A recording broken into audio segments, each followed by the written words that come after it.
We're in slight mourning here right now on the Oregon Football Report, and producer Searle is laughing at me right now off screen, and maybe it's a little bit hyperbolic. But on the Oregon Football Report today, we are going to mourn the Oregon State rivalry that was known at one point as the Civil War, and it is what I'm still going to continue to use as the name for this rivalry because, well, no one else came up with another name that I was supposed to say.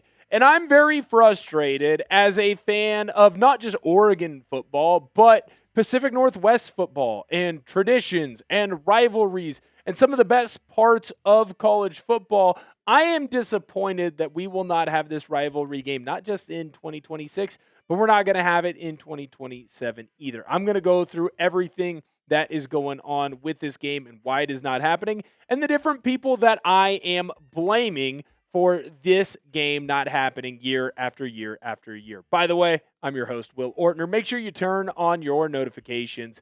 Do not miss any videos that we have here on the channel because I'll tell you right now, we are going to keep you as informed as possible on the Oregon football team as you can be. So make sure you turn on those noties and you'll never miss another big Oregon football story the rest of the way.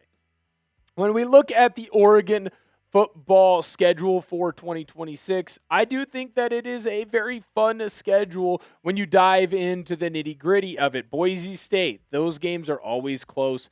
They're always a back-and-forth type of affair. Now, I do think that the Ducks should win that game and should win that game handily, but the Ducks were also supposed to do that a couple of years ago when Ashton Jeanty ran wild on the Oregon football team, and all of a sudden, it was a pretty darn close game at the end. Oklahoma State, look, last year they were buns, but I'll tell you right now, Morris and that crew that he has over at Oklahoma State, they're going to be a little bit better. I watched enough of North Texas football games last year to know that they're going to at least be feisty. My old head football coach, Chris Fisk, is going to be leading the Portland State Vikings against the Oregon Ducks. And that's about all I have to say on that. I do wish him and a couple of my former coaches some good luck because they're going to need it. That USC game is going to be fun. When we look at the Oregon October schedule, you're going to get a bye, but then again, we're going to have the Battle of the Oregon Football Report.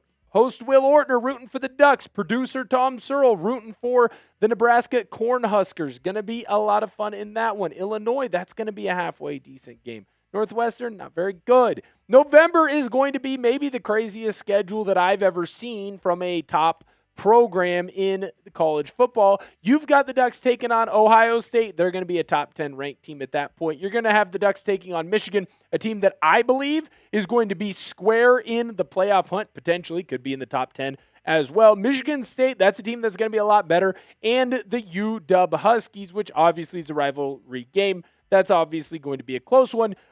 But it does hurt me, and I do think it's a travesty that the Oregon Ducks are not playing the Oregon State Beavers on that schedule. There is plenty of space in the non-con for both of these schools to make that game happen. Why do the Ducks have to play Oklahoma State? Who cares? I'd rather have the Ducks play Oregon State than Oklahoma State because, well, there's rivalry, there's tradition, there's a way to still make this game happen. But instead, the Ducks said, hey, we're going to schedule Boise State, we're going to schedule Oklahoma State, and we're going to schedule Portland State. I still think there is a way to work that game into the schedule, and I know that Oregon State played a role in this game not happening as well this season, but I thought, hey, maybe this was a blip on the radar. Everyone would be upset about it, and they'd make it happen in 2027. But it's already been kind of announced that it isn't going to happen in 2027. And I find that very frustrating, and I want to come on for the next couple of minutes and really complain and explain my reasoning why this game needs to happen. And I think a lot of other fans in the PNW agree with me. Speaking of things that fans in the PNW can agree with me, check out the sweet drinking T-shirts that we have for the Oregon drinking team. Look at how sweet that is in the green. It's fresh. It's fly. I got mine coming in here very, very soon. We have it in black as well. Super comfortable clothing. Very much enjoy it. Only $29.99. You can go grab yours today for St. Patrick's Day. They're fresh. They're fly. Everyone's going to think that you're the coolest guy. Make sure that you go in and pick yours up today. All you got to do, go in the comment section or description of today's video. There's going to be a link. You click that. It'll take you right where you need to go, and you'll have the freshest fit on St. Patty's Day. The first thing or people or amalgamation of people and things that I want to blame are the super conferences right now in the college football landscape. Unfortunately, college football teams and super conferences have become a thing where there's a lot of college football programs that say, well, I don't want to play a very difficult non-conference schedule because if I do, well, then I'm going to be beat up and my team is going to be beat up when we play in the conference schedule. Here's the problem with that. You are always going to play good teams. You are always going to play difficult teams. Now, all of a sudden, it's become, well, the travel is too much. Well, this is too much. Well, that is too much. You are the ones who created these super conferences for money. And I understand at the end of the day, it's always going to be about the almighty dollar.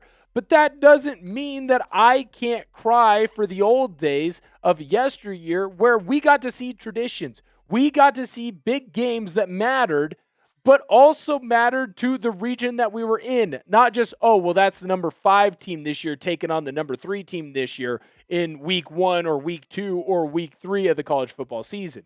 When we look at the Big Ten schedule for the Oregon Ducks, I'm not going to sit here and say that the 2027 schedule is going to be a cakewalk.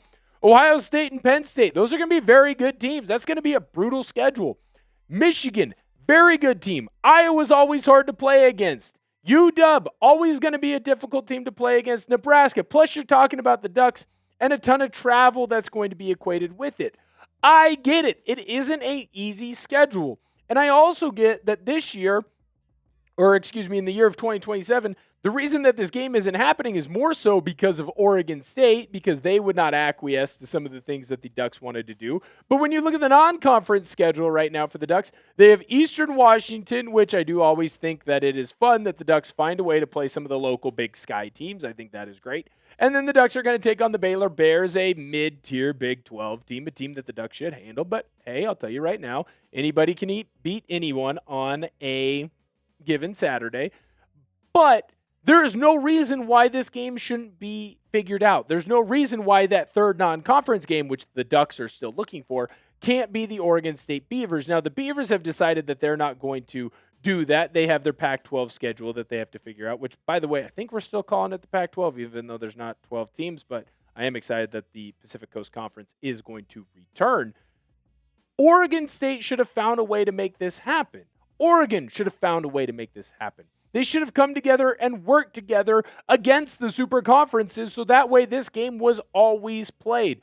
There are a lot of rivalries that are played every single year because the teams want to make sure that it happens.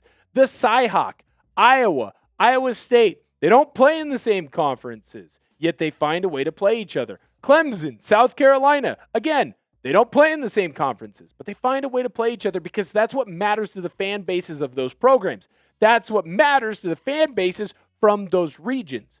Let regions have their rivalries again.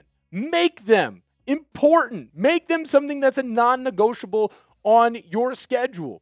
Don't let the super conferences or the travel associated with the super conference keep you from playing a rival. It just ruins some of the fun things that I used to love about being a kid. Are you upset that the Ducks are not playing the Beavers in 26 or in 27? Let me know down below in the comment section, yes or no. And frankly, I think if you're a real PNW college football lover, the answer should always be yes. Next team that we're going to blame on this, unfortunately, is us. We have to look at the Oregon football team and say, hey, a little bit of this issue is on us as well. There is never a time where it is just one team, one program, one university's fault for some of these issues. The Oregon football team could have definitely made this happen. The Oregon Ducks do not have to be quite as demanding against Oregon State. There's a way to work out this schedule. I know that UW and WSU, they're constantly trying to find different ways to maneuver to work out their schedules, whether it's having the games at a neutral site or if you do go home, you know what I mean? Home for Oregon State, home for Oregon State year after year after year. There's a way to make this work. The fan bases of both programs want this game to happen. But the more that you take it away, one, the more that Oregon State feels like even more so little brother, which they already did, but you take away the hatred. You take away the tradition. You take away the opportunities for some of these new fans, these younger fans, whether they are just going to these two schools or whether it is, a young kid who's 8, 9, 10 getting into college football. They'll never know what the tradition was of the Civil War and the Ducks going up against OSU. I do think that at times the Ducks are trying to flex their muscles too much and force Oregon State to do things that I get why Oregon State says, hey, I don't want to do that. But that doesn't mean that you should then just go, oh, hey, we're not going to play the game then. And I think that that is absolutely ridiculous. Make sure that you subscribe to the Oregon Football Report. We're going to have you covered on everything around the Oregon Ducks, and you're not going to want to miss out on that. So make sure that you hit that sub button, even though I was a little bit critical of Oregon football. That's probably the most critical of Oregon football I've been in quite some time. The Beavers, they're at fault too. And it's important to mention that when we talk about this team, because again, when we look at the blame pie, I do think that the majority of the blame pie does go towards the NCAA. I think a piece of it goes to Oregon, and I think close-ish to an equal point goes to the Oregon State Beavers. Because the Beavers refuse to compromise. There's a big belief with Oregon State that it should be on equal footing, just like it was when the Ducks and the Beavers were in the Pac-8, the Pac-10, and the Pac-12. Here's the problem. That's not what it is anymore. College football has unfortunately left the Oregon State Beavers by the wayside because it has turned into where can you get the most amount of money. And if that is what is going to happen, and if that is exactly what did happen and has happened, well, Oregon State has to understand a little bit of their lot in life, and they're going to have to make compromises. Now, they still should be steadfast and say, well, Oregon should have to come and play in Corvallis every now and again, but at the same time, for the Beavers to sit there and say, no, you have to meet all of our demands, of course the Oregon Ducks don't want to go play against them. If they're going to have to cave to everything that you say, that's ridiculous, and it will not happen. At the end of the day, I'm just really frustrated. I'm really disappointed because I hate that maybe the premier Pacific Northwest rivalry, at least one of them, is completely gone to the wayside now. It's not there. We're going to grow up with people who are like the Kansas Jayhawks and Missouri Tiger fans. This was the first year that Kansas and Missouri had played each other in quite some time, basically since Missouri went to the SEC. And once that happened, a lot of those fan bases, the younger generation, they didn't know what it meant. Yeah, of course, they knew that they didn't like each other, but they really only understood it from like a baseball perspective or from a basketball perspective. And we all know that that just isn't the same as football. So the fact that Oregon State and Oregon, the fact that they haven't played in 26 and they're not going to play in 27, I think it's the most disappointing thing to me about Oregon football, Oregon State football, Pacific Northwest football.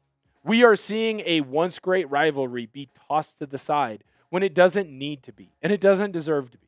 We should have this game played every single year, and it's an absolute travesty that it's not. So I don't know who needs to do better. There's a lot of people that need to do better, but whoever is in charge and whoever has a hand to play in getting this game back on the schedule in 28 needs to make sure that they play that hand. So shame on everyone who made this game not happen year after year after year. And kudos to everyone who's fighting to get it back because I want it back. I want to go back to watching Oregon versus Oregon State. I was at the gym this Saturday, and I sat down, and for a minute and a half, I watched Jaquiz Rogers and Kenyon Barner go toe-to-toe as running backs, one for Oregon, one for Oregon State, and duel each other in one of the all-time great Civil War matchups. I want to go back to LaMichael James having big-time plays, DeAnthony Thomas having big-time plays, watching guys like Sean Canfield, or watching a guy like a James Rogers over at Oregon State, or a Steven Jackson, and be fearful about what they could potentially do to the Oregon Ducks. I want this game back, and I don't know how I get it back.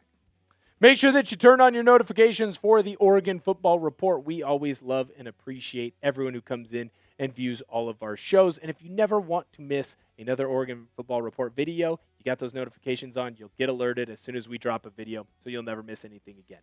Hit that sub button as well because you love the Oregon Ducks, and we're going to keep you covered. Thank you guys so much for viewing today's video, and Go Ducks!